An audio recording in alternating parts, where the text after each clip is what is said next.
안녕하십니까. 백만장자의 심장 채널 이입니다. 오늘 여러분께 들려드릴 이야기는 은퇴한 특수요원의 평온한 일상을 깨뜨린 은행 강도들에 대한 기록입니다. 정의가 침묵을 깨는 순간, 그 압도적인 현장으로 지금 바로 초대합니다. 제1부, 화려한 조명 아래의 그림자. 서울의 밤은 결코 잠들지 않는다. 강남의 화려한 빌딩 숲에서 뿜어져 나오는 인공적인 빛들은 하늘의 별빛을 지워버린 지 오래였다. 그 화려한 도심 한복판, 대한민국에서 가장 영향력 있는 토크쇼인 뉴스메이커의 스튜디오 안은 팽팽한 긴장감과 열기로 가득 차 있었다. 수많은 카메라 렌즈가 단 한 사람, 강민호라는 남자를 향해 있었다. 민호는 세련된 네이비색 수트를 입고 정갈하게 빗어 넘긴 머리를 하고 있었다. 그의 얼굴에는 부드러우면서도 확고한 신념이 서린 미소가 걸려 있었다. 그는 한때 대형 로펌에 잘나가는 변호사였으나 돌연 모든 부와 명예를 버리고 소외된 아이들을 위한 쉼터인 파란 집을 세운 인물이었다. 대중은 그를 서울의 천사라고 불렀고 그는 이 시대가 갈구하는 가장 완벽한 도덕적 아이콘이었다. 앵커의 질문이 이어졌다. 강 변호사님, 최근 파란 집이 운영난에 처했다는 소문이 있습니다. 그럼에도 불구하고 대기업의 후원을 거절하셨다는 게 사실입니까? 민호는 잠시 눈을 감았다가 뜨며 낮은 목소리로 대답했다. 돈의 액수보다 중요한 것은 그 돈에 담긴 가치입니다. 아이들에게 깨끗한 희망을 가르치고 싶습니다. 누군가의 눈물을 대가로 얻은 돈으로 아이들의 웃음을 지켜줄 수는 없으니까요. 그의 대답이 끝나자마자 스튜디오 안은 물론 실시간 댓글창은 그를 찬양하는 글들로 도배되었다. 하지만 화려한 조명 뒤에 가려진 민호의 손은 미세하게 떨리고 있었다. 그만이 알고 있는 진실, 파란 집의 통장 잔고는 이미 바닥을 드러냈고 다음 달 아이들의 식비조차 불투명한 상태였다. 방송을 마치고 나온 지하 주차장은 차갑고 고요했다. 민호는 자신의 낡은 승용차에 몸을 싣고 한참 동안 핸들에 머리를 맞댔다. 방금 전 텔레비전 화면 속에서 빛나던 천사는 어디에도 없었다. 그저 무거운 책임감에 짓눌린 한 남자가 있을 뿐이었다. 그때 정적을 깨고 그의 휴대전화가 울렸다. 발신 번호 제한 표시. 민호는 본능적으로 심장이 내려앉는 것을 느꼈다. 전화를 받자마자 들려온 것은 차갑고 건조한 목소리였다. 강민호 변호사님, 방송 잘 봤습니다. 여전히 고결하시더군요. 하지만 그 고결함이 아이들의 배를 채워주지는 못할 텐데요. 목소리의 주인공은 태산그룹의 후계자 박도준이었다. 그는 민호가 예전에 맡았던 사건에서 추악한 진실을 덮으려 했던 인물이었다. 도준은 말을 이어갔다. 우리 집안의 골칫거리 하나만 해결해 주십시오. 그러면 파란 집이 서울에서 가장 안전한 보금자리가 되도록 평생 지원하죠. 제안이 아닙니다. 이것은 기회입니다. 천사의 가면을 유지할 수 있는 마지막 기회 말입니다. 민호는 입술을 깨물었다. 도준이 말하는 골칫거리란 태산그룹의 비자금 세탁과 관련된 결정적인 증거를 인멸하는 일이었다. 그것은 민호가 평생 지켜온 법조인으로서의 양심과 파란 집의 아이들이라는 두 가치 사이에서의 잔인한 선택이었다. 차창 밖으로 보이는 서울의 야경은 여전히 눈부셨다. 하지만 민호에게 그 빛은 마치 거대한 파도처럼 자신을 집어삼키려 하는 것처럼 보였다. 그는 자신의 사무실로 돌아와 어두운 방 안에서 아이들이 그려준 그림들을 하나하나 살펴보았다. 삐뚤삐뚤한 글씨로 적힌 고마워요 선생님이라는 문구가 그의 심장을 찔렀다. 이 아이들을 지키기 위해 나는 어디까지 갈 수 있는가? 악마의 손을 잡고서라도 아이들에게 천국을 보여주는 것이 옳은 일인가? 민호의 머릿속에서는 수천 가지의 생각이 충돌했다. 만약 그가 이 제안을 받아들인다면 그는 더 이상 대중이 생각하는 천사가 아닐 것이다. 하지만 제안을 거절한다면 당장 내일부터 아이들은 갈 곳을 잃고 다시 차가운 거리로 내몰리게 된다. 민호는 책상 서랍 깊숙한 곳에서 낡은 서류 뭉치를 꺼냈다. 그것은 박도준과 태산그룹을 단번에 무너뜨릴 수 있는, 그러나 동시에 자신을 영원히 어둠 속으로 끌어내릴 수 있는 양날의 검이었다. 그는 창밖의 어둠을 응시하며 나직하게 읊조렸다. 희망이라는 게 정말 존재하기는 하는 걸까? 밤이 깊어갈수록 그의 고민은 더욱 깊은 늪으로 빠져들었다. 사회는 그에게 완벽함을 요구했지만 정작 그가 처한 현실은 단 한 걸음도 내딛기 힘든 진흙탕이었다. 대중이 보내는 환호와 박수 소리가 환청처럼 들려왔다. 그것은 응원이 아니라 그를 가둔 감옥에 창살 부딪히는 소리처럼 느껴졌다. 민호는 결국 펜을 들어 백지에 무언가를 적기 시작했다. 그것은 항복 선언일 수도, 혹은 더 거대한 전쟁을 알리는 서막일 수도 있었다. 서울의 천사가 딛고 서 있는 땅 위로 서서히 금이 가기 시작한 순간이었다. 제2부 악마와의 악수. 강민호의 집무실 책상 위에는 박도준이 보낸 서류 가방 하나가 놓여 있었다. 그 안에는 서류 몇 장과 함께 파란 집의 5년치 운영비를 상회하는 무기명 채권이 들어 있었다. 민호는 떨리는 손으로 채권을 만졌다. 종이의 질감은 차가웠지만 그것이 품고 있는 힘은 뜨거웠다. 이 종이 조각들이면 아이들의 난방비 걱정도, 낡은 천장에서 비가 새는 일도, 아이들을 쫓아내려는 건설사의 압박도 모두 해결할 수 있었다. 민호는 결국 서류에 서명했다. 펜 끝이 종이를 스칠 때마다 자신의 영혼 일부가 깎여나가는 기분이 들었다. 그는 태산그룹의 비자금 통로로 활용되었던 유령 회사의 법적 자문을 맡기로 했다. 표면적으로는 정당한 기업 자문이었지만 실상은 정계로 흘러들어가는 검은 돈의 흐름을 합법적인 회계 처리로 세탁해주는 작업이었다. 그날 밤, 민호는 파란 집의 아이들과 함께 저녁 식사를 했다. 평소보다 풍성해진 식탁 위에서 아이들은 천진난만하게 웃고 있었다. 가장 어린 지훈이가 민호의 소매를 붙잡으며 물었다. 선생님, 이제 우리 여기서 계속 살 수 있는 거예요? 민호는 지훈이의 머리를 쓰다듬었지만 아이의 눈을 똑바로 쳐다볼 수 없었다. 응, 이제 걱정하지 않아도 돼. 민호의 목소리는 미세하게 갈라졌다. 한편 서울 시내의 한 카페에서는 기자 이설아가 민호의 방송 인터뷰 영상을 반복해서 돌려보고 있었다. 그녀는 사회부 기자로서 수많은 위선자를 봐왔지만 강민호만큼은 다르기를 바랐다. 그러나 최근 그녀의 정보망에 포착된 움직임은 심상치 않았다. 파란 집의 부채가 단 일주일 만에 전액 상환되었고 그 자금의 출처가 태산그룹과 연관된 페이퍼 컴퍼니라는 정황이 드러난 것이다.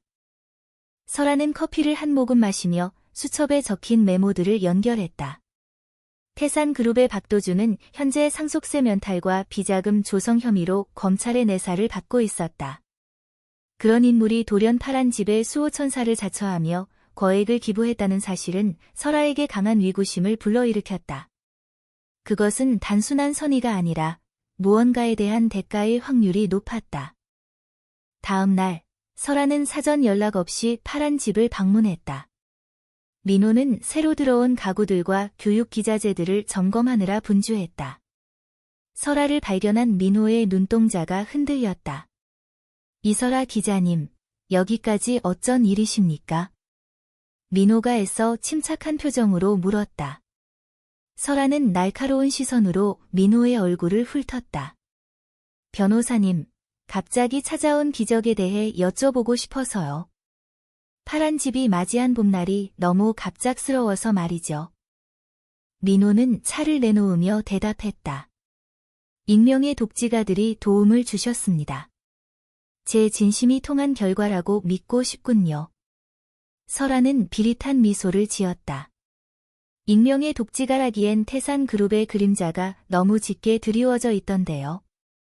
변호사님, 혹시 박도준 상무와 만나셨습니까? 그 질문에 민호의 손에 들린 찻잔이 가볍게 부딪히는 소리를 냈다. 민호는 짧은 침묵 끝에 대답했다. 기업의 사회적 책임에 대해 논의한 적은 있습니다만 그게 문제가 됩니까? 설아는 상체를 숙이며 민호에게 다가갔다. 문제는 없죠.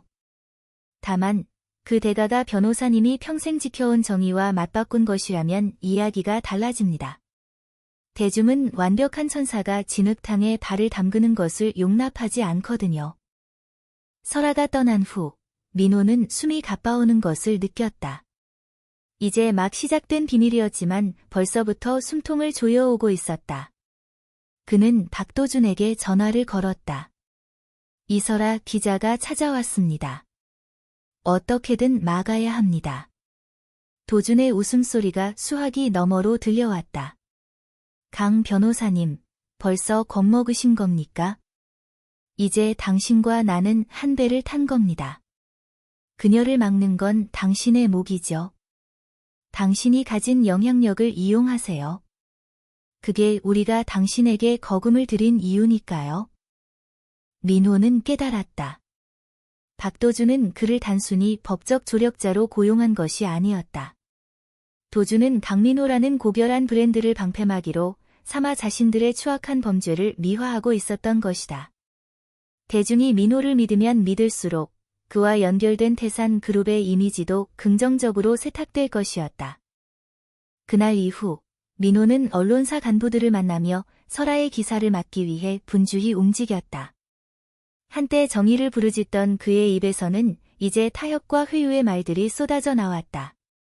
그는 동료들에게 파란 집을 지키기 위한 어쩔 수 없는 선택이라고 자기 합리화를 했다.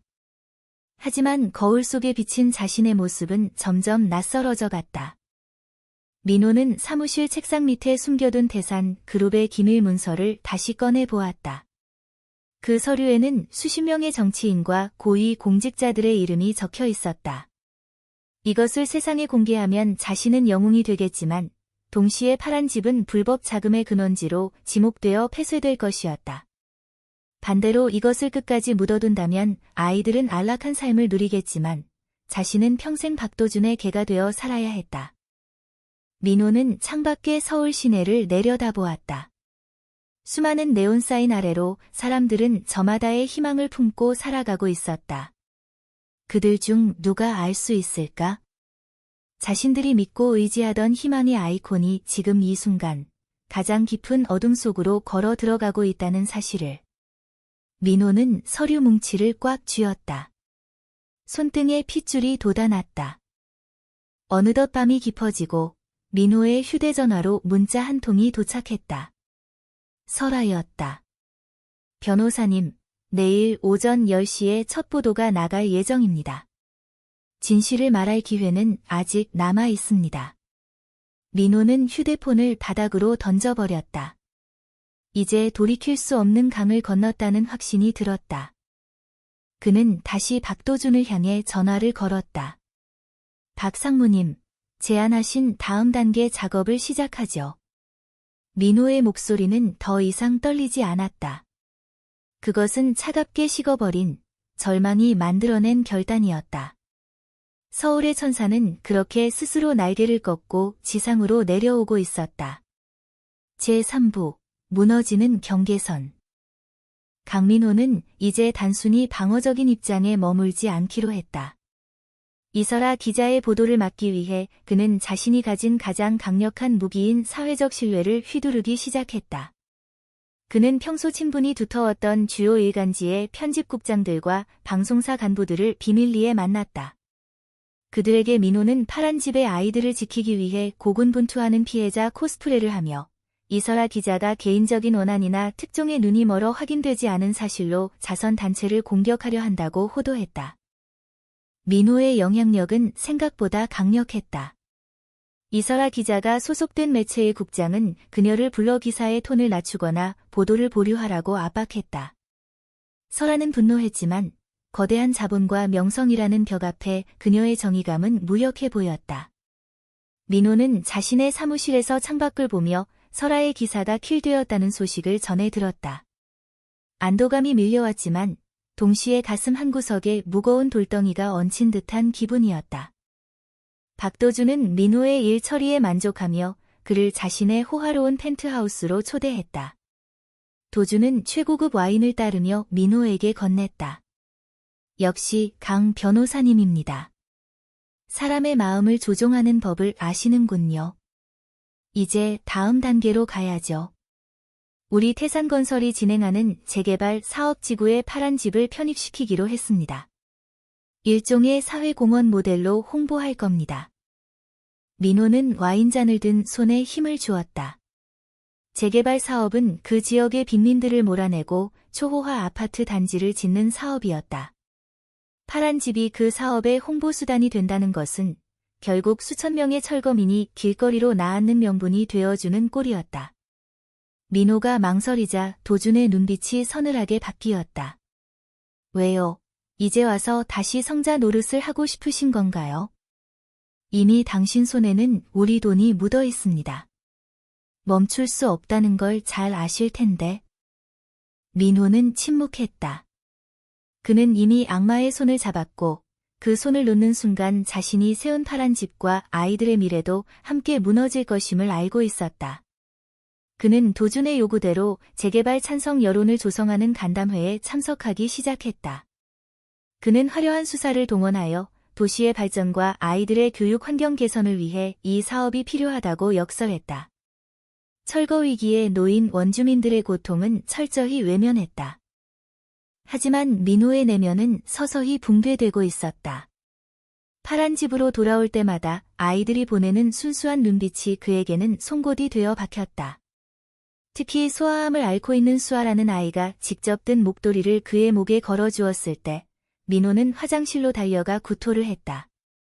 자신이 누리는 이 풍족함과 안정이 누군가의 눈물과 절망 위에 세워진 성이라는 사실을 부정할 수 없었기 때문이다. 이설아 기자는 포기하지 않았다. 회사의 압박으로 기사를 낼 수 없게 되자 그녀는 개인 블로그와 SNS를 통해 민호와 태산그룹의 유착 의혹을 제기하기 시작했다. 그녀는 민호가 과거에 맡았던 사건들까지 소급하여 조사하며 그의 완벽한 이력에 숨겨진 흠집을 찾아내려 혈안이 되었다. 그러던 중 설아는 중요한 제보자를 만나게 된다. 파란 집의 회계를 담당했던 직원이 민호가 태산그룹으로부터 받은 채권의 일련 번호를 기록해 둔 장부를 가지고 나타난 것이다. 설아는 민호에게 마지막 경고를 담은 메시지를 보냈다. 강 변호사님, 당신이 아이들을 진심으로 사랑한다면 여기서 멈추세요. 당신이 지키려는 것이 아이들입니까? 아니면 당신의 허황된 명성입니까? 이 메시지를 본 민호는 극심한 혼란에 빠졌다. 그는 집무실에 불을 끄고 홀로 앉아 생각에 잠겼다. 자신이 처음 파란 집을 시작했을 때의 초심, 돈이 없어 치료를 받지 못하던 아이들을 보며 흘렸던 눈물을 떠올렸다. 그때 박도준에게서 연락이 왔다. 이설아, 그 여자가 선을 넘었더군요. 우리가 손을 쓰기 전에 변호사님이 직접 해결하시죠. 그녀가 가진 장부를 뺏어오든 아니면 그녀를 사회적으로 매장하든 선택하세요. 내일 아침까지 답을 주지 않으면 우리가 직접 움직이겠습니다. 도준의 예고는 단순한 위협이 아니었다. 민호는 도준의 수하들이 저지르는 잔인한 방식들을 익히 알고 있었다. 민호는 설아를 지키기 위해서라도 자신이 움직여야 했다. 그는 설아에게 전화를 걸어 만나자고 제안했다. 장소는 서울 변두리의 한 한적한 공원이었다. 밤 공기는 차가웠고 가로등 불빛은 희미했다. 저 멀리서 설아의 모습이 보였다. 그녀는 두려운 기색 없이 민호를 향해 걸어왔다. 두 사람 사이에 팽팽한 정막이 흘렀다. 민호가 먼저 입을 열었다. 설아 씨, 왜 이렇게까지 하는 겁니까? 그냥 눈 한 번만 감으면 모두가 행복해질 수 있는데. 설아는 차가운 표정으로 대답했다. 행복이요. 변호사님만 행복해지는 거겠죠. 당신의 거짓된 희망 때문에 삶의 터전을 잃은 사람들은요. 당신을 믿고 따르는 아이들은 나중에 당신의 진실을 알게 되었을 때 어떤 기분일까요?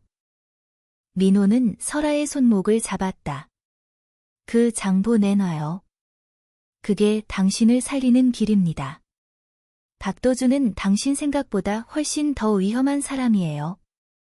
설아는 민호의 손을 뿌리쳤다. 위험한 건 박도준이 아니라 당신이에요. 희망이라는 이름으로 사람들을 기만하는 당신 같은 위선자가 가장 위험하다고요. 그 순간 어둠 속에서 검은 양복을 입은 사내들이 나타났다. 민호가 부른 사람들이 아니었다. 박도준이 민호를 믿지 못하고 미행을 붙였던 것이다. 사내들은 설아를 에워쌌고 한 사내가 설아의 가방을 뺏으려 들었다. 민호는 본능적으로 설아의 앞을 가로막았다. 뭐 하는 짓들이야? 내가 해결한다고 했잖아. 하지만 사내들은 민호의 말을 무시했다. 우리 상무님은 기다리는 걸 싫어하십니다. 변호사님은 비키시죠. 민호는 깨달았다. 자신이 쌓아올린 모든 것이 모래성처럼 허물어지고 있다는 것을. 그는 이제 박도준에게 이용당하는 꼭두각시에 불과했다. 민호는 설아를 밀치며 소리쳤다. 도망가요. 설아씨, 빨리. 사내들과 민호 사이에 몸싸움이 벌어졌다. 민호는 평생 펜만 잡던 손으로 그들을 막아보려 했지만 역부족이었다. 차가운 아스팔트 바닥에 내동댕이 쳐진 민호의 눈에 설아가 어둠 속으로 사라지는 모습과 그 뒤를 쫓는 사내들의 그림자가 비쳤다. 서울의 화려한 야경이 멀리 보였지만 그 빛은 더 이상 민호에게 닿지 않았다. 그는 차가운 땅바닥에 누워 거친 숨을 내쉬며 생각했다. 희망은 이미 죽었다고. 제4부 거짓의 파편. 공원의 가로등 불빛이 명멸하며 민호의 얼굴을 창백하게 비추었다. 설아를 쫓아간 사내들의 발소리가 멀어지자 민호는 비틀거리며 일어났다. 입술이 터져 비릿한 혈흔이 느껴졌지만 그보다 더한 통증은 가슴 깊은 곳에서 올라오는 자괴감이었다. 그는 곧장 박도준에게 전화를 걸었다. 하지만 돌아오는 것은 차가운 비웃음뿐이었다. 강 변호사님, 실망이 큽니다. 당신이 그렇게 나약한 줄 알았다면 처음부터 다른 방법을 썼을 텐데요. 설아 씨는 걱정하지 마세요. 우리 방식대로 잘 타이르고 있으니까. 민호는 정신없이 파란 집으로 향했다. 밤늦은 시간이었지만 아이들은 잠들지 못하고 거실에 모여 있었다. 민호의 엉망이 된 몰골을 본 아이들이 겁에 질린 표정으로 그를 바라보았다. 선생님, 무슨 일이에요? 어디 아파요? 지훈이가 울먹이며 물었지만 민호는 아무 대답도 할 수 없었다. 그는 아이들의 시선을 피해 자신의 방으로 숨어들었다. 거울 속의 남자는 더 이상 서울의 천사가 아니었다. 탐욕과 비겁함에 찌든 자신이 그토록 혐오했던 기득권의 괴물과 닮아 있었다. 다음 날 아침, 세상은 민호의 예상보다 훨씬 빠르게 움직였다. 설아의 실종이나 취재 사실이 보도되는 대신 전혀 다른 방향의 뉴스가 포털 사이트를 뒤덮었다.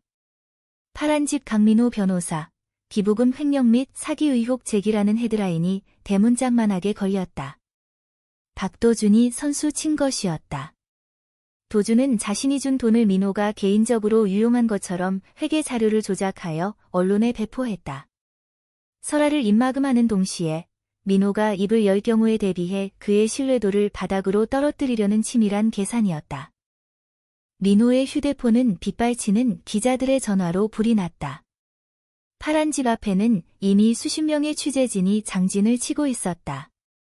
어제까지 그를 찬양하던 댓글창은 이제 저주와 비난으로 가득 찼다.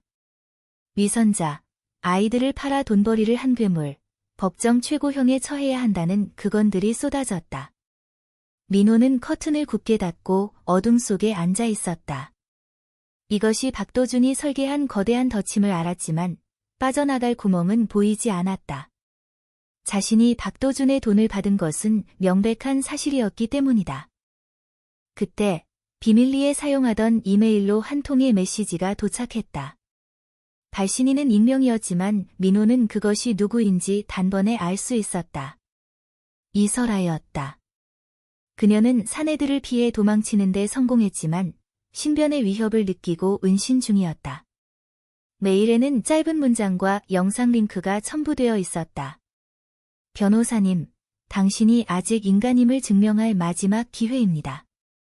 이 영상이 공개되면 당신도 파멸하겠지만 박도준과 태산그룹도 함께 무너질 겁니다. 선택하세요. 링크된 영상에는 박도준이 민호에게 뇌물을 건네며 비자금 세탁을 지시하는 대화 장면이 고스란히 담겨 있었다. 민호가 설아를 만나기 전 박도준의 펜트하우스에서 대화할 때 민호가 본능적으로 켜두었던 녹음 파일과 설아가 몰래 촬영한 영상이 편집된 것이었다. 이것이 공개되면 민호는 변호사 자격 박탈은 물론 실형을 면치 못할 것이다. 그러나 박도준 역시 법의 심판을 피할 수 없게 된다. 민호는 영상 속에 자신을 보았다. 비굴하게 웃으며 와인잔을 부딪히는 자신의 모습이 역겨웠다. 그는 잠시 파란 집의 아이들을 생각했다. 만약 이 진실이 밝혀지면 파란 집은 폐쇄될 것이고 아이들은 또다시 상처를 입고 흩어지게 될 것이다. 하지만 이대로 침묵한다면 아이들은 범죄자가 세운 모래성 위에서 평생 거짓된 희망을 먹고 살게 될 터였다.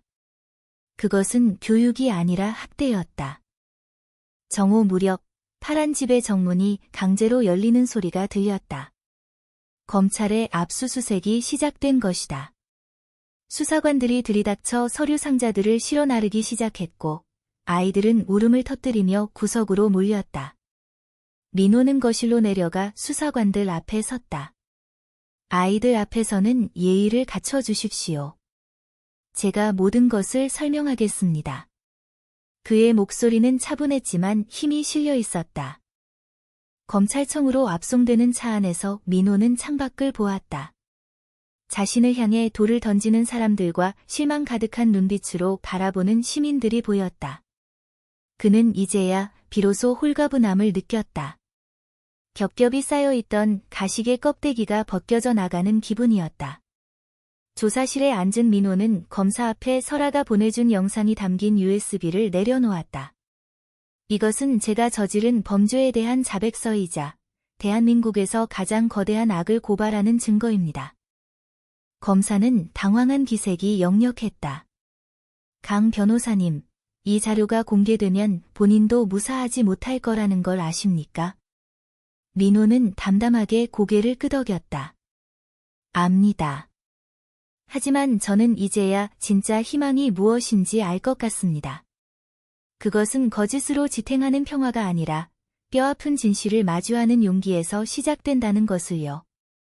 같은 시각, 박도준은 자신의 사무실에서 민호의 체포 소식을 들으며 승리의 미소를 짓고 있었다. 그는 민호가 자신을 고발할 용기 따위는 없을 것이라고 확신했다. 하지만 그의 확신은 오래가지 않았다. 중앙지검의 강력부 검사들이 도준의 사무실 문을 부수고 들어왔기 때문이다. 도준의 얼굴에서 미소가 사라지고 경악과 분노가 교차했다. 이럴 순 없어. 강민호 그 자식이 감히. 민호의 자백은 대한민국 사회에 거대한 폭풍을 몰고 왔다. 단순히 한 유명인의 타락이 아니라 권력과 자본이 어떻게 선의를 오염시키고 이용하는지에 대한 추악한 실체가 드러난 것이다. 대중은 큰 충격에 빠졌고 분노의 화살은 이제 민호를 넘어 태산그룹과 그 배후의 정계로 향했다. 조사를 마치고 구치소로 향하는 호송차 안에서 민호는 설아에게 짧은 답장을 보냈다. 설아 씨, 고맙습니다. 저를 깨워줘서. 이제 제가 져야 할 짐을 지러 갑니다. 세상에 완벽한 천사는 없지만 잘못을 뉘우치는 인간은 있다는 걸 보여주고 싶네요. 차창 밖으로 저녁 노을이 붉게 물들고 있었다. 그것은 마치 민호가 그토록 지키고 싶어 했던 아이들의 순수한 꿈이 타오르는 것처럼 보였다. 비록 그 자신은 차가운 철창 안으로 사라지겠지만 그가 세상에 던진 작은 진실의 파편이 누군가에게는 새로운 희망의 불씨가 되기를 간절히 바랐다. 서울의 밤은 여전히 화려했지만 이제 그 속에는 거짓이 아닌 진실의 아픔이 함께 흐르고 있었다. 제5부 침묵의 방. 차가운 구치소 벽면은 외부의 화려한 네온사인과는 대조적으로 무겁고 습한 정적만이 감돌았다. 강민호는 수인번호 402번이 적힌 푸른색 수의를 입고 좁은 독방에 앉아 있었다. 한때 서울의 천사로 불리며 수천 명의 환호를 받던 그가 이제는 가로세로 두 걸음 남짓한 공간에 갇힌 범죄자가 되었다. 식구통을 통해 들어오는 부실한 식사와 하루 한 번 허용되는 짧은 운동 시간만이 그가 살아있음을 느끼게 해주는 전부였다. 하지만 민호의 몸을 더 힘들게 하는 것은 외부에서 들려오는 소식들이었다. 태산그룹의 법무팀은 상상 이상으로 거대하고 치밀했다. 박도준은 구속 기소되었음에도 불구하고 대형 로펌의 변호인단을 대거 고용하여 민호의 자백을 신빙성 없는 광인의 헛소리로 몰아세우고 있었다. 그들은 민호가 파란 집의 공금을 횡령한 증거들을 조작하여 추가로 제출했고 민호가 박도준에게 돈을 요구하며 협박했다는 허위 진술까지 만들어냈다. 민호는 면회실 유리창 너머로 설아를 만났다. 그녀의 얼굴은 며칠 사이에 반쪽이 되어 있었다. 민호 씨, 상황이 좋지 않아요. 태산 쪽에서 언론을 완전히 장악했어요. 이제 대중은 당신이 박도준을 물고 늘어지는 비겁한 횡령범이라고 믿기 시작했어요. 심지어 파란 집 아이들도 강제로 흩어지게 생겼고요. 민호는 마른 침을 삼켰다. 설아 씨, 아이들은요? 지훈이랑 수아는 어디에 있나요? 설아는 고개를 떨구었다. 지자체에서 운영하는 대형 시설로 옮겨졌어요. 파란 집은 현재 압류 절차가 진행 중이고요.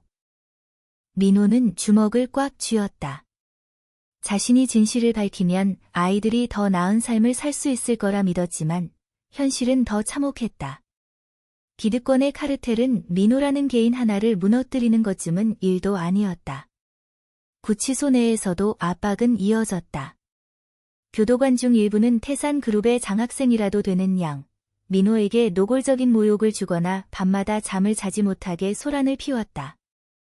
어느 날 밤 민호는 옆방 수감자로부터 쪽지 하나를 전달받았다. 박도준의 이름이 적혀있지는 않았지만 내용은 명확했다.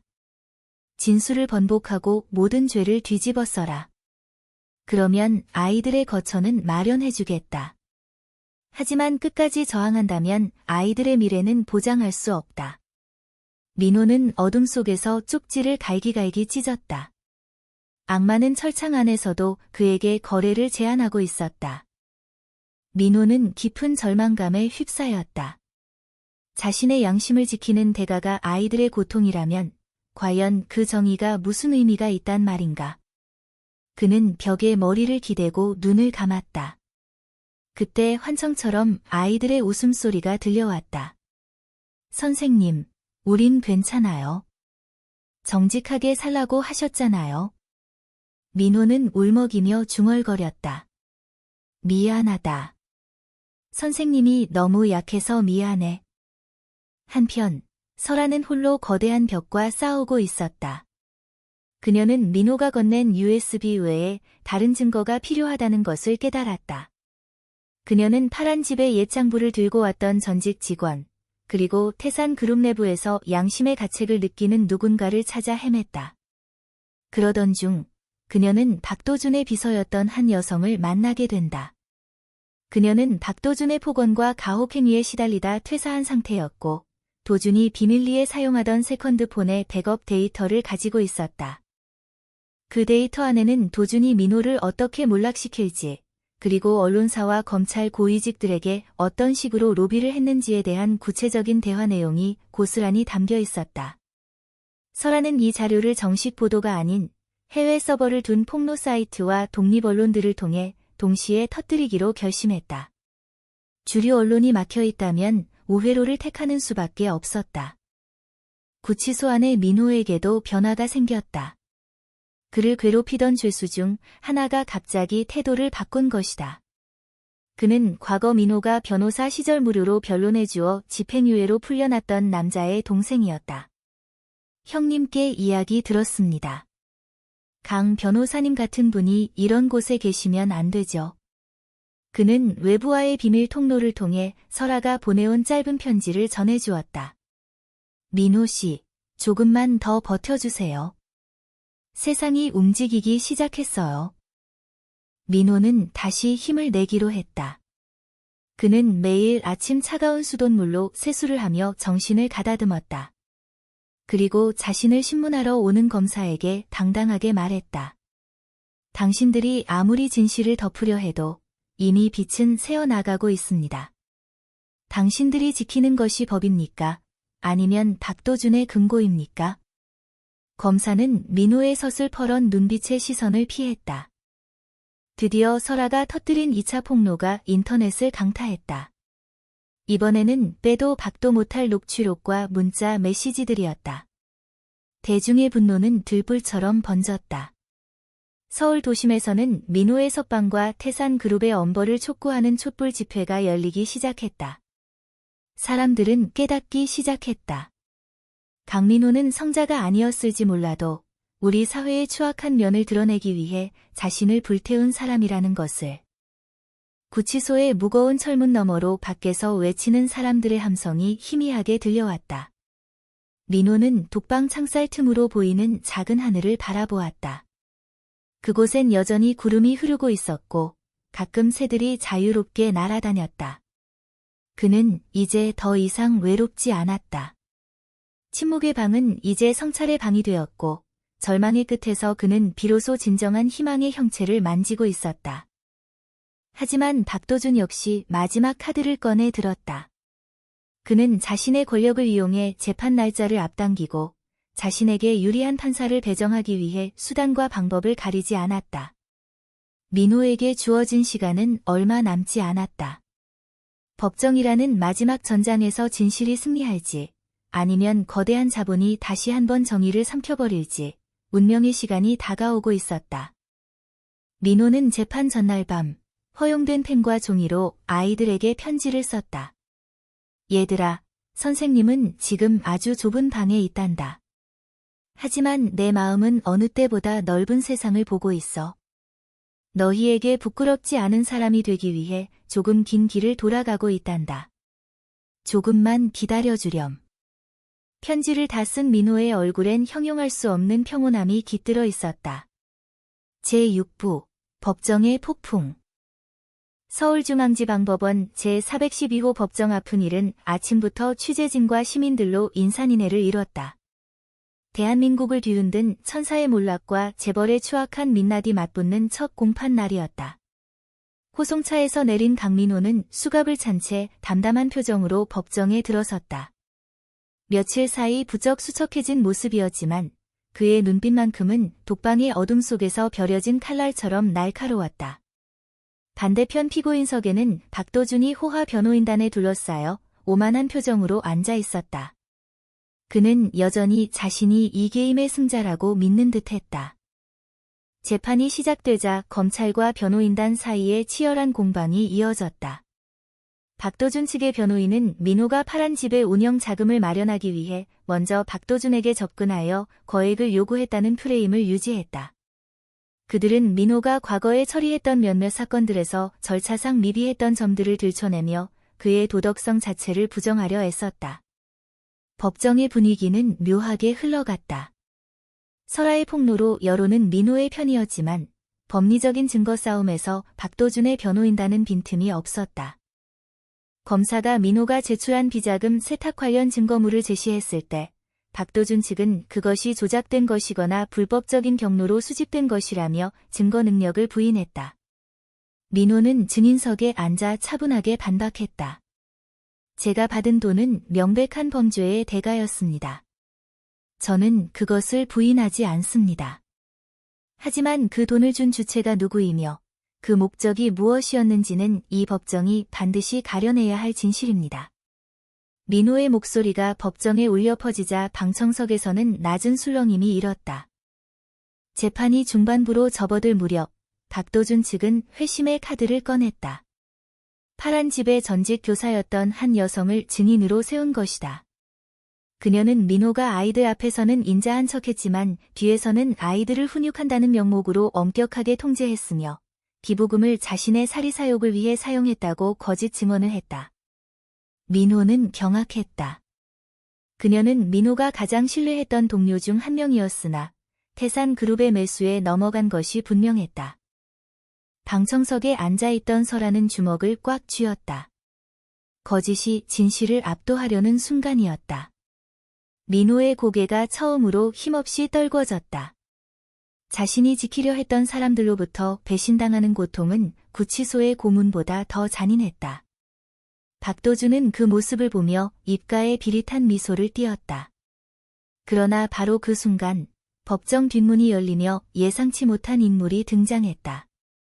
그는 다름 아닌 태산건설의 재개발 현장에서 일하던 현장 소장이었다. 그는 박도준의 지시로 철거민들을 폭력적으로 몰아내고 그 과정에서 발생한 사고들을 은폐했던 인물이었다. 그는 설아가 끈질기게 설득했던 마지막 증인이었다. 소장은 법대 앞에 서서 떨리는 목소리로 선서했다. 저는 더 이상 죄책감을 안고 살 수 없습니다.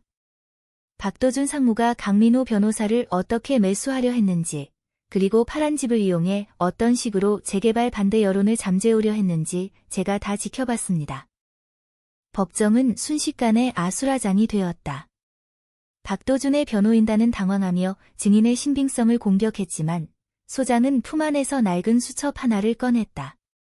거기에는 박도준으로부터 받은 지시 사항과 날짜, 금액이 상세히 적혀 있었다. 결정적으로 그 수첩 안에는 민호를 함정에 빠뜨리기 위해 박도준이 직접 작성한 메모지 한 장이 끼워져 있었다. 지문 감식을 거치면 빼도 박도 못할 증거였다. 박도준의 얼굴에서 핏기가 가셨다. 그는 자리에서 일어나 소리를 질렀다. 저건 가짜야. 저 자가 돈을 받고 거짓말을 하고 있다고. 재판장은 망치를 두드리며 정숙을 명령했다. 민호는 다시 고개를 들어 소장을 바라보았다. 소장의 눈에는 눈물이 맺혀 있었다. 강 변호사님, 죄송합니다. 너무 늦게 와서 죄송합니다. 민호는 말없이 고개를 끄덕였다. 희망은 결코 완벽한 사람들에 의해 만들어지는 것이 아니라 잘못을 뉘우치는 평범한 사람들의 용기로부터 시작된다는 것을 그는 다시 한번 확인했다. 재판은 예상치 못한 방향으로 급물살을 탔다. 소장의 증언 이후 태산 그룹 내부에서도 동요가 일어났다. 박도준의 비자금 리스트에 이름이 올랐던 정치인들은 선을 긋기 바빴고 검찰은 더 이상 태산의 눈치를 볼 수 없게 되었다.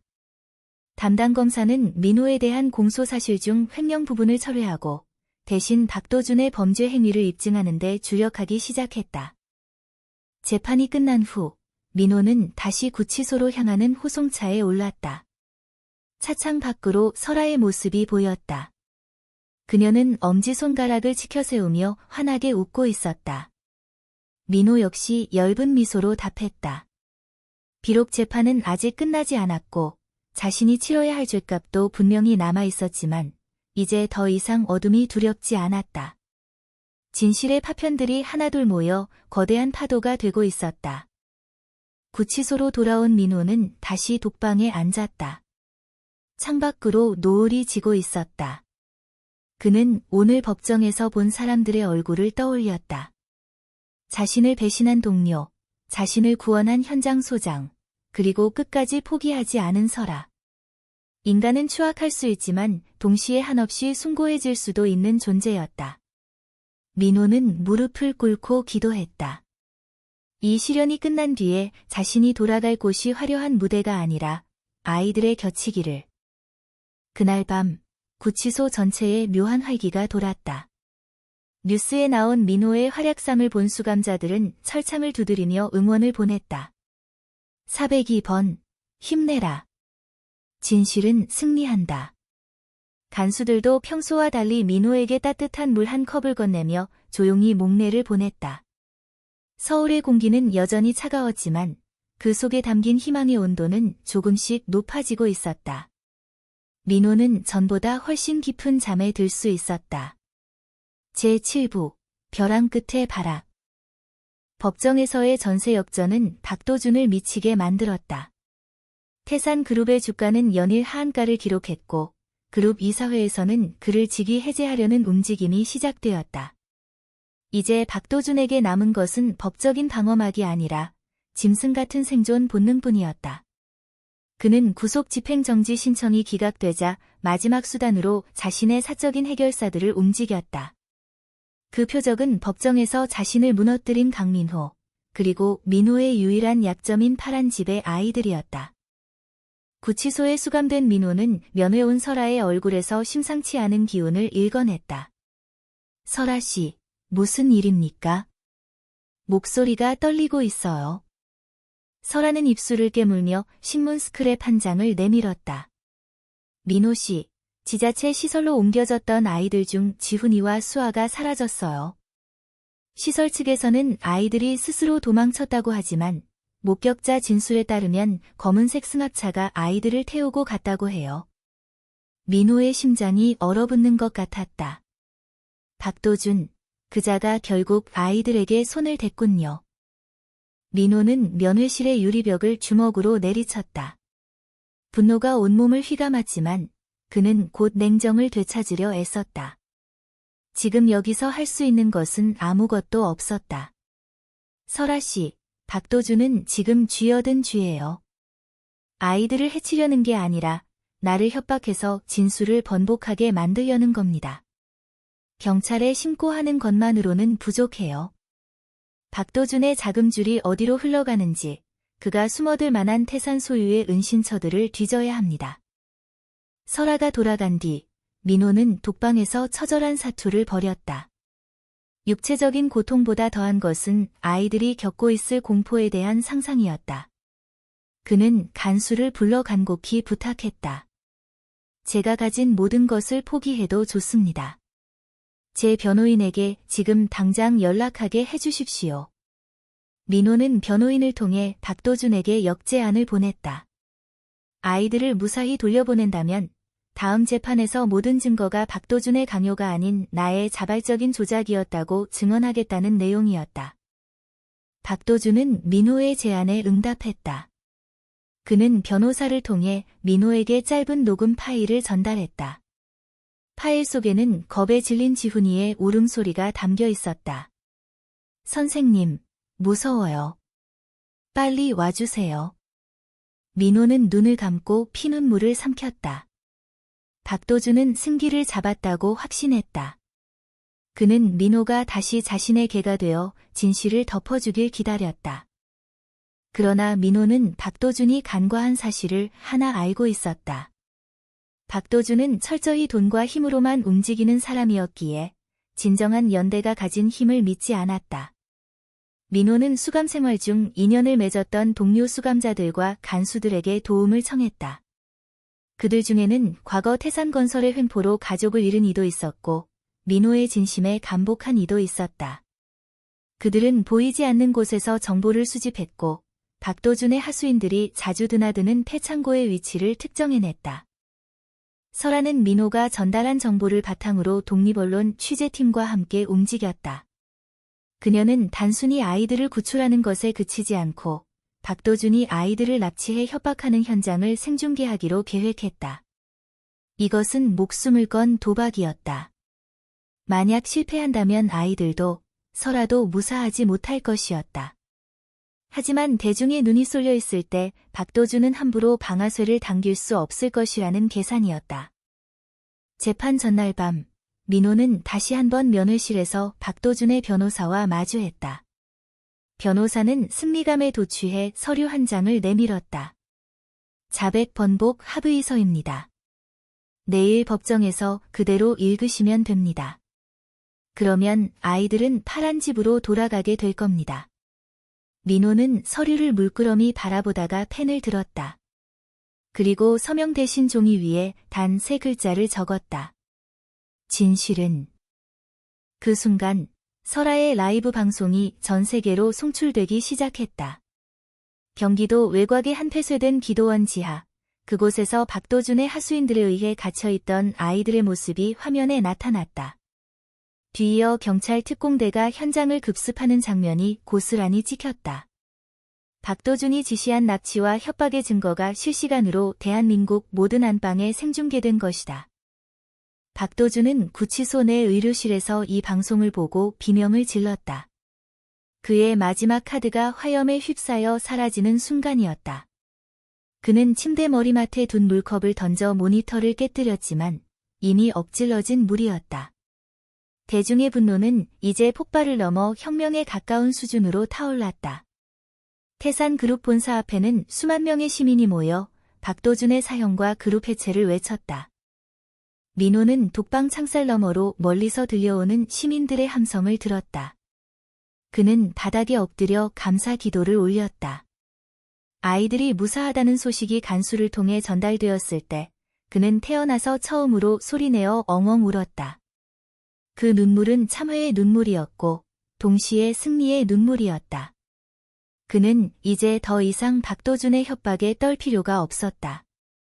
다음 날 아침, 민호는 다시 법정으로 향했다. 어제의 초췌했던 모습은 온데간데없고 그의 얼굴에는 강인한 의지가 서려 있었다. 법정 입구에서 그는 수많은 카메라를 향해 입을 열었다. 희망은 협박당할 수 없습니다. 진실은 매수될 수 없습니다. 오늘 저는 제가 저지른 모든 잘못에 대해 정당한 처벌을 받을 것이며 동시에 이 땅의 정의가 살아있음을 증명하겠습니다. 법정 안의 분위기는 어제와 완전히 달랐다. 박도준은 하얗게 질린 얼굴로 고개를 숙이고 있었고 그의 변호인단은 이미 변론을 포기한 듯 서류만 뒤적였다. 재판장이 입을 열었다. 피고인 강민호, 최후 진술을 하시겠습니까? 민호는 자리에서 천천히 일어났다. 그는 방청석에 앉아있는 설아, 그리고 무사히 구출되어 TV로 시청하고 있을 아이들을 생각하며 입을 뗐다. 서울의 가장 낮은 곳에서 시작된 이 작은 싸움이 마침내 거대한 악의 성벽을 무너뜨리는 순간이었다. 제8부 참회의 시간. 법정 안의 공기는 그 어느 때보다 무겁고 엄숙했다. 박도준의 납치극이 전 국민에게 생중계된 이후 이 재판은 단순히 개인의 비리를 넘어서 대한민국 정의의 생사 여부를 가르는 가늠자가 되었다. 재판장이 피고인 강민호에게 최후 진술의 기회를 부여하자 민호는 천천히 자리에서 일어나 법대와 방청석을 향해 깊이 고개를 숙였다. 한때 사람들의 환호에 익숙했던 그의 어깨는 이제 진실의 무게로 인해 낮고 단단해져 있었다. 존경하는 재판장님, 그리고 이 자리에 계신 시민 여러분. 민호의 첫 마디가 고요한 법정에 울려 퍼졌다. 저는 오늘 선처를 구하기 위해 이 자리에 선 것이 아닙니다. 저는 파란 집의 아이들을 지키겠다는 명분으로 악마와 손을 잡았고 그 과정에서 수많은 사람의 희망을 기만했습니다. 제가 박도준 상무의 돈을 받은 순간 저는 제가 그토록 비판하던 부패한 권력자들과 다를 바 없는 존재가 되었습니다. 동기는 선했을지 몰라도 방법은 추악했습니다. 진실을 외면한 희망은 결국 독이 된다는 사실을 저는 뼈아프게 깨달았습니다. 민호는 잠시 말을 멈추고 방청석에서 자신을 지켜보는 설아를 응시했다. 그리고 저는 이 자리를 빌려 이 설아 기자와 제보자들에게 사죄합니다. 제 위선을 감추기 위해 그분들의 목소리를 억압하려 했던 저의 행동은 변호사로서 그리고 인간으로서 해서는 안 될 비겁한 짓이었습니다. 저에게 주어지는 어떤 처벌도 달게 받겠습니다. 다만 제가 간절히 바라는 것은 단 하나입니다. 저라는 사람은 사라지더라도 제가 태우려 했던 작은 진실의 불씨가 우리 사회의 어두운 구석을 비추는 계기가 되길 바랍니다. 민호의 진술이 끝나자 법정은 한동안 침묵에 휩싸였다. 일부 방청객들은 눈물을 훔쳤고 박도준의 변호인들은 시선을 피했다. 뒤이어 박도준의 최후 진술이 이어졌지만 그는 끝까지 자신의 잘못을 인정하지 않았다. 그는 모든 것이 참모들의 실수이며 자신은 함정에 빠진 피해자라고 강변했다. 그러나 이미 모든 증거와 여론은 그를 등진 상태였다. 며칠 뒤 선고 공판이 열렸다. 재판장은 판결문을 낭독하며 강민호의 죄질이 가볍지 않으나 스스로 자수하여 거대 기업의 비리를 폭로하고 피해 확산을 막은 점을 참작한다고 밝혔다. 피고인 강민호에게 징역 3년을 선고한다. 이와 함께 납치와 뇌물공여, 비자금 조성 등의 혐의가 모두 인정된 박도준에게는 징역 12년의 중형이 선고되었다. 재판장이 법봉을 두드리는 순간 민호는 눈을 감았다. 3년이라는 시간은 길었지만 마음속의 감옥에서는 마침내 해방된 기분이었다. 구치소로 돌아가는 호송차 안에서 민호는 처음으로 편안한 미소를 지었다. 이제 그는 더 이상 완벽한 성자가 아니었다. 죄를 짓고 그에 합당한 벌을 받는 평범한 죄수일 뿐이었다. 하지만 그 평범함 속에 담긴 진실함이 그를 다시 살게 했다. 구치소에 도착하자 그를 대하는 사람들의 시선도 달라져 있었다. 동료 수감자들은 그를 형님이나 변호사님 대신 민호 씨라고 부르기 시작했다. 그것은 그가 진정으로 그들의 층위로 내려왔음을 의미했다. 민호는 구치소 안에서 새로운 생활에 적응해 나갔다. 그는 노역장에서 구두를 닦고 청소를 하며 노동의 가치를 몸소 배웠다. 틈틈이 다른 수감자들의 편지를 대신 써주거나 법률 지식이 없는 그들에게 조언을 건네기도 했다. 과거의 화려한 변론은 아니었지만 그의 말 한마디 한마디에는 진심 어린 위로가 담겨 있었다. 사람들은 그를 통해 법이 처벌의 수단만이 아니라 교화와 구원의 도구가 될 수 있음을 조금씩 깨달아갔다.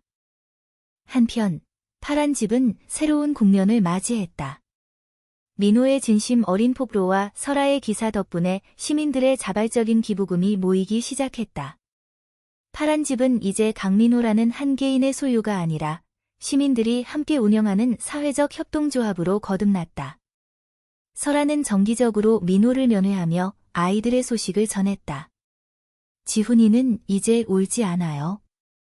수아는 민호 씨가 돌아올 날만 손꼽아 기다리며 공부하고 있고요. 민호는 그 소식을 들을 때마다 창살 너머의 하늘을 보며 감사의 눈물을 흘렸다. 박도준은 교도소 내에서도 권력을 행사하려 했지만 실패했다. 태산그룹의 가문은 그를 파문했고 그는 몰락한 재벌가의 일원으로 전락하여 비참한 수감 생활을 이어갔다. 그는 여전히 민호를 저주하며 복수를 꿈꿨지만 그가 가졌던 돈의 힘이 사라지자 주변에는 아무도 남지 않았다. 진실 앞에 무너진 권력이 얼마나 허망한지를 보여주는 살아있는 표본이 되었다. 민호는 수감 생활 1년이 지날 무렵 교도소 내 인문학 강좌를 개설했다. 죄를 지은 사람들에게도 희망이 필요하다는 그의 믿음 때문이었다. 그는 수감자들과 함께 삶의 의미에 대해 토론하며 자신의 실패담을 가감없이 털어놓았다. 나도 여러분과 똑같은 범죄자였습니다. 하지만 우리는 다시 시작할 수 있습니다. 우리가 저지른 잘못을 인정하는 순간부터가 진짜 인생의 시작입니다. 그의 강의는 수감자들 사이에서 큰 반향을 일으켰고 교도소 분위기를 바꾸는데 일조했다. 어느 추운 겨울밤, 민호는 아이들이 보낸 편지 뭉치를 읽으며 잠을 청했다. 편지에는 아이들이 직접 그린 민호의 얼굴과 서툰 글씨로 적힌 사랑해요 선생님이라는 문구가 가득했다. 민호는 그 편지들을 가슴에 꼭 품었다. 비록 그는 차가운 시멘트 바닥에 누워 있었지만 그의 마음만은 세상 그 어느 누구보다 따뜻하고 풍요로웠다. 민호는 깨달았다. 희망이란 화려한 조명 아래서 외치는 구호가 아니라 가장 깊은 어둠 속에서 자신의 손을 잡아주는 이의 온기라는 것을. 그리고 그 온기를 지키기 위해서는 때로 자신의 모든 것을 던져야 한다는 것을. 그는 이제 남은 2년의 시간을 묵묵히 견뎌낼 준비가 되어 있었다. 언젠가 다시 아이들을 만날 때 부끄러움 없는 웃음을 보여줄 수 있도록 그는 매일 자신을 갈고 닦았다. 서울의 밤하늘은 여전히 바쁘게 돌아갔지만 민호의 시계는 이제 정직하고 느리게 흐르고 있었다. 제9부, 출소, 그리고 낯선 바람. 강민호의 수감 생활이 어느덧 3년째에 접어들었다. 교도소의 높은 담장 안에서 시간은 계절의 변화조차 무디게 만들었지만 그의 내면은 그 어느 때보다 선명한 무늬를 새기고 있었다. 출소를 2달 앞둔 어느 날, 민호는 교도소 운동장 한 구석에서 마지막으로 핀 들꽃을 바라보며 생각에 잠겼다. 3년 전, 분노와 배신감으로 가득 찼던 서울의 천사는 이제 사라지고 없었다. 거울 속에는 흰머리가 제법 섞인, 눈매가 깊어진 중년의 사내가 서 있었다. 그 사이 바깥 세상은 빠르게 변해 있었다. 태산그룹은 박도준의 구속 이후 대대적인 구조조정을 거쳐 전문 경영인 체제로 바뀌었고, 박도준은 1심보다 가중된 형량을 받고 다른 지방교도소로 이감되었다는 소식이 들렸다. 설아는 이제 유능한 탐사보도국 팀장이 되어 사회의 부조리를 파헤치는 데 전념하고 있었고, 파란 집은 시민들의 후원으로 안정적인 보금자리가 되었다. 모든 것이 제자리를 찾아가는 듯 보였지만 민호의 마음 한구석에는 출소를 앞둔 막연한 두려움이 자리 잡고 있었다. 사람들은 나를 어떻게 기억할까? 여전히 위선자로 볼까? 아니면 용기 있는 고발자로 볼까? 민호는 자신의 손을 내려다보았다. 한때는 법전을 넘기며 정의를 논하던 손이었고, 한때는 검은 돈을 만지며 떨던 손이었다. 이제 그 손은 거친 노역으로 굳은 살이 박여 있었다. 그는 자신이 다시 사회로 나갔을 때 과연 어떤 자격으로 아이들 앞에 설 수 있을지 끊임없이 자문했다. 출소 일주일 전 설아가 면회를 왔다. 그녀는 민호의 출소 당일 마중을 나가겠다는 계획을 전하며 들뜬 표정이었다. 민호 씨, 아이들이 정말 많이 기다리고 있어요. 지훈이는 이제 중학생이 되어서 키가 훌쩍 컸고요. 수아는 민호 씨 뒤를 이어 법조인이 되겠다고 공부를 아주 열심히 해요. 민호는 엷은 미소를 지었지만 고개를 저었다. 설아 씨, 당일에는 오지 마세요. 혼자 조용히 나가고 싶습니다. 저는 영웅으로 돌아가는 게 아니라 죄를 씻고 나온 죄수일 뿐이니까요. 설아는 민호의 마음을 이해한다는 듯 고개를 끄덕였다. 하지만 그녀는 한 가지 경고를 덧붙였다. 박도준이 이감된 곳에서도 조용히 있지 않나 봐요. 최근 태산의 잔당들이 민호 씨의 출소 이후를 대비해 뒷조사를 하고 다닌다는 소문이 있어요. 그들은 여전히 민호 씨가 가진 비자금 관련 추가 장부가 있다고 믿고 있거든요. 민호는 씁쓸하게 웃었다. 가진 게 없으니 뺏길 것도 없지요. 걱정 마세요. 드디어 출소 날 아침이 밝았다. 민호는 정들었던 수감자들과 인사를 나누고 낡은 가방 하나를 든 채 교도소 정문을 나섰다. 3년 만에 마주한 바깥 공기는 낯설 만큼 신선했고 눈부신 햇살은 그의 눈을 시리게 했다. 정문 앞에는 설아의 우려와 달리 몇몇 기자가 진을 치고 있었지만 민호는 모자를 깊게 눌러쓰고 서둘러 자리를 피했다. 그는 화려한 인터뷰 대신 낡은 버스를 택했다. 그가 가장 먼저 향한 곳은 파란 집이 아니었다. 그는 자신이 과거에 박도준의 부탁을 받고 승소시켜 주었던 사건의 피해자들이 모여 사는 재개발 지구의 철거민 수용소를 찾아갔다. 그곳에는 여전히 가난과 싸우며 힘들게 살아가는 사람들이 있었다. 민호는 그들에게 신분을 밝히지 않은 채 익명으로 모아둔 자신의 마지막 재산을 기부하고 그들의 낡은 건물을 수리하는 일을 돕기 시작했다. 그것이 그가 생각한 진정한 참회의 시작이었다. 하지만 박도준의 집착은 끈질겼다. 박도준은 자신의 신복이었던 자들을 시켜 민호를 감시하고 있었다. 그들은 민호가 철거민 지구에서 일하는 모습을 촬영하며 그가 무언가 숨겨둔 보물을 찾고 있는 것이라 확신했다. 박도준은 옥중에서도 민호를 파멸시키거나 아니면 그를 이용해 다시 태산에 숨겨진 비자금을 확보하려 혈안이 되어 있었다. 권력을 잃은 자의 마지막 발악은 더욱 잔혹하고 비이성적이었다. 어느 날 밤, 민호가 일을 마치고 임시 숙소로 돌아가는 길에 검은 차 한 대가 그의 앞을 가로막았다. 차에서 내린 사내들은 박도준의 옛 하수인들이었다. 강 변호사님, 오랜만입니다. 박 상무님이 안부 전하라고 하시더군요. 숨겨둔 장부, 이제는 내놓으시지 그래요.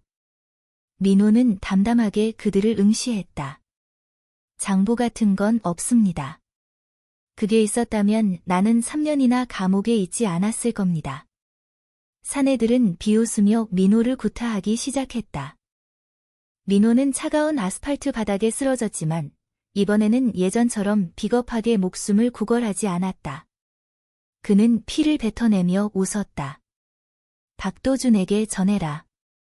너희가 찾는 건 이 세상에 없다. 오직 너희들의 추악한 욕망 속에만 존재할 뿐이다. 사내들이 민호를 더 거칠게 다루려 할 때 주변에서 소란이 일었다. 민호가 돕고 있던 철거민들이 몽둥이와 연장을 들고 나타난 것이다. 우리 아저씨 건드리지 마. 평소 민호의 진심을 알아본 사람들이 그를 구하기 위해 달려나온 것이었다. 사내들은 예상치 못한 주민들의 저항에 당황하며 차를 타고 도망쳤다. 민호는 주민들의 부축을 받으며 일어났다. 그는 비로소 느꼈다. 자신이 지키려 했던 것은 거창한 법리가 아니라 바로 이 사람들의 마음이었다는 것을. 진실한 관계야말로 그 어떤 권력보다 강력한 방패가 된다는 사실을 말이다. 이 사건 이후 민호는 더 이상 숨지 않기로 했다. 그는 설아에게 전화를 걸었다.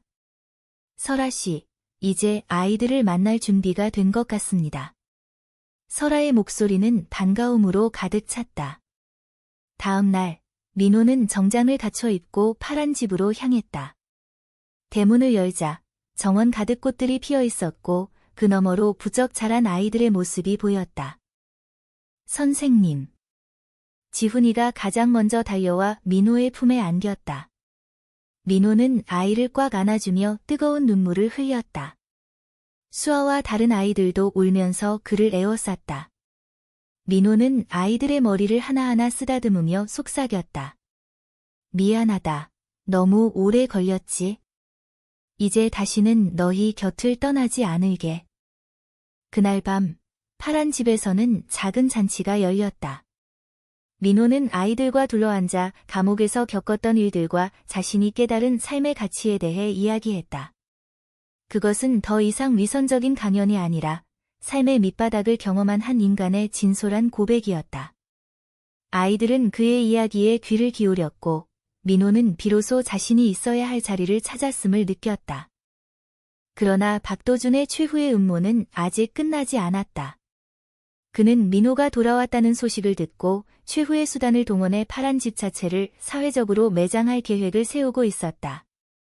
민호는 이제 자신을 넘어서 아이들의 보금자리를 지키기 위한 마지막 싸움을 준비해야 했다. 서울의 밤은 여전히 어두웠지만 파란 집의 창문 너머로 흐르는 불빛은 그 어느 때보다 단단하고 따뜻하게 빛나고 있었다.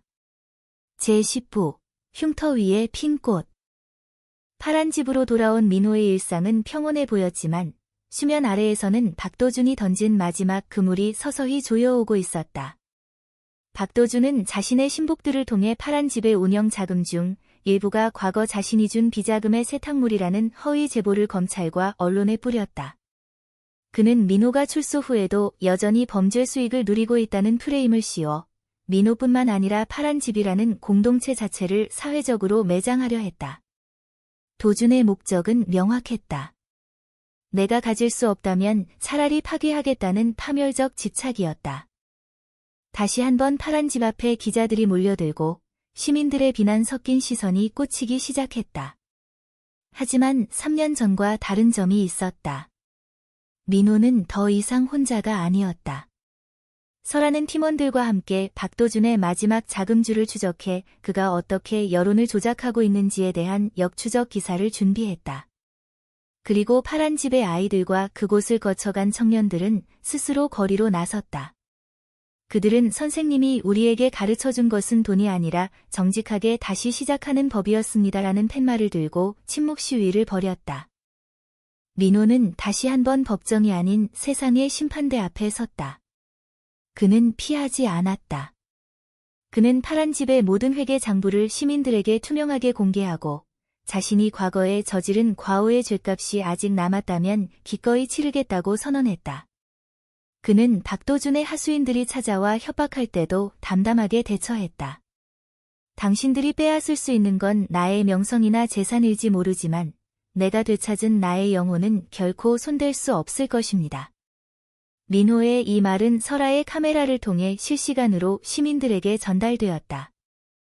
사건의 종결은 박도준의 최측근이었던 이들의 배신으로 이루어졌다. 도준의 자금 지원이 완전히 끊기고 태산그룹이 그를 상대로 거액의 손해배상 청구를 시작하자 도준을 위해 움직이던 해결사들은 자신들의 살 길을 찾아 민호와 설아에게 도준의 범죄 지시가 담긴 녹취록을 넘겼다. 그 속에는 도준이 옥중에서 납치와 여론 조작을 지시한 정황이 생생하게 담겨 있었다. 박도준은 결국 징역 12년에서 무기징역으로 형량이 늘어날 위기에 처하며 영구히 사회와 격리되었다. 폭풍이 지나간 뒤 파란 집에는 진정한 평화가 찾아왔다. 민호는 변호사 자격을 다시 얻으려 하지 않았다. 대신 그는 파란 집의 정원사가 되었고 아이들의 고민을 들어주는 상담사가 되었다. 그는 화려한 수트를 버리고 흙 묻은 작업복을 입었으며 텔레비전 조명 대신 따스한 햇살 아래서 아이들과 함께 채소를 가꾸었다. 사람들은 이제 그를 서울의 천사라고 부르지 않았다. 대신 그들은 민호를 우리 곁의 이웃, 혹은 상처 입은 치유자라고 불렀다. 어느덧 시간이 흘러 지훈이는 대학에 입학했고 수아는 민호의 바람대로 인권 변호사가 되기 위한 첫 발을 내디뎠다. 파란 집 출신 청년들은 사회 곳곳으로 진출해 각자의 자리에서 정직하게 살아갔다. 민호는 그들이 가끔 파란 집을 찾아와 자신들이 일군 작은 수확물들을 내놓을 때마다 세상에서 가장 행복한 미소를 지었다. 그는 깨달았다. 희망이란 거창한 구호나 엄청난 기적이 아니라 매일 아침 거르는 것 없이 뜨는 해와 같고 상처난 땅 위에서도 기어이 싹을 틔우는 잡초와 같은 생명력이라는 것을. 설아와 민호의 관계 역시 깊어졌다. 두 사람은 연인이자 동료로서 서로의 흉터를 보듬었다. 설아는 민호의 이야기를 책으로 펴냈고 그 인생은 전액범죄 피해자 자녀들을 위한 장학금으로 기탁되었다. 책의 마지막 문장은 이랬다. 완벽한 삶은 없지만 다시 시작하는 삶은 누구에게나 허락된다.